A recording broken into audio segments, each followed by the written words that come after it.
نبی کریم علیہ السلام نے فرمایا، بخاری مسلم میں فرمایا، 7 ہلاک کرنے والی چیزوں سے بچنا، اگر ان میں تم چلے گئے تو ہلاک ہو جاؤ گے۔ 7 چیزیں ہیں جو تمہیں ہلاک کر دیں۔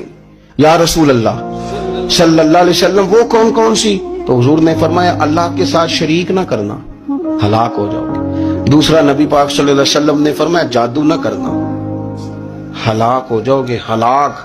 اور یار جسے حضور فرما رہے ہیں ہلاک ہو جائے وہ بچے گا؟ نبی پاک صلی اللہ علیہ وسلم نے تیسرے نمبر پر فرمایا، جس شخص کے قتل کرنے کو اللہ نے حرام قرار دیا ہے اسے قتل نہ کرنا، ہلاک ہو جاؤ گے۔ چوتھے نمبر پر رسول پاک علیہ السلام نے فرمایا، سود نہ کبھی بھی کھانا، ہلاک ہو جاؤ گے، ہلاک۔ بڑی بڑی دلیلیں دی بینک والوں نے، بڑا سمجھایا تو حاجی صاحب مان گئے، محترم مان گئے، کہنے لگے نہیں جی نہیں، وہ کاروبار میں لگاتے ہیں۔ بڑے بھولے والے ہیں ہم، پتہ سارا ہے۔ اور دیکھو سب کاموں کے باوجود مستقل بینکوں میں پیسے اس اکاؤنٹ میں رکھے ہوئے ہیں جہاں سے مستقل سود آتا ہے۔ حضور نے فرمایا، نہ کرنا یہ کام۔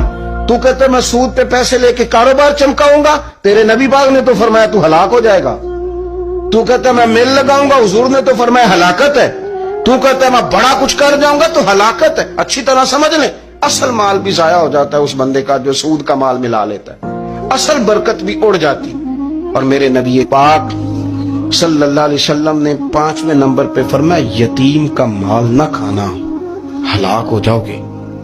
اور پھر 6 نمبر پر نبی پاک علیہ السلام نے فرمایا، کفر سے جہاد ہو رہا ہو تو کبھی پیٹ پھیر کے بھاگنا نہ، ہلاک ہو جاؤ گے۔ اور 7ویں نمبر پر اللہ کے رسول نے فرمایا، بے قصور اور بے گناہ عورت پر تہمت نہ لگانا۔